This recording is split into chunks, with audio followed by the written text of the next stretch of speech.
त्यामध्ये गुलेन-बैरे सिंड्रोमचे 56 रुग्ण आढळलेले आहेत आणि राज्यामध्ये 59 रुग्ण झाल्याची माहिती समजते।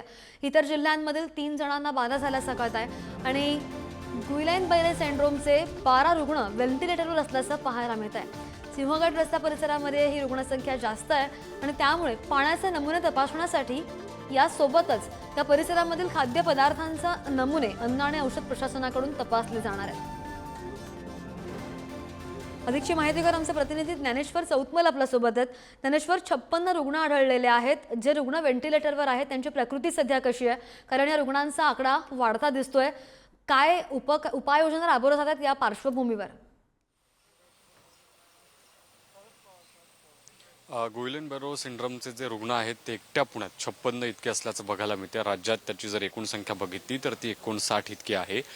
56 रुग्ण एकीकडे आणि 3 रुग्ण इतर जिल्ह्यांमध्ये अशा पद्धतीची परिस्थिती आहे। अजित पवारांनी देखील या सगळ्या परिस्थितीचा आढावा घेतलाय। योग्य त्या सूचना अधिकाऱ्यांना दिल्याचं अजित पवारांनी सांगितलेलं आहे। वेगवेगळ्या अफवा या निमित्तानं पसरताना आपण पाहतोय, पण सगळ्यात महत्त्वाचं म्हणजे हा आजार संसर्गजन्य नाही अशा पद्धतीचं तज्ज्ञ सांगतात। त्यामुळे कोणी घाबरून जाण्याचं कारण नाही।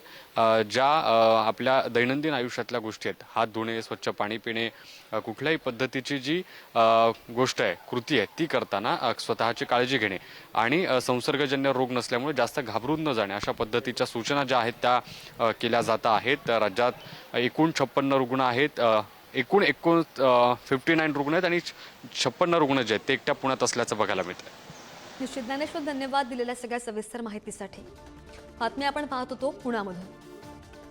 तर गुलेन-बैरे सिंड्रोमचे 12 रुग्ण हॉस्पिटलमध्ये सध्या उपचार घेत आहेत।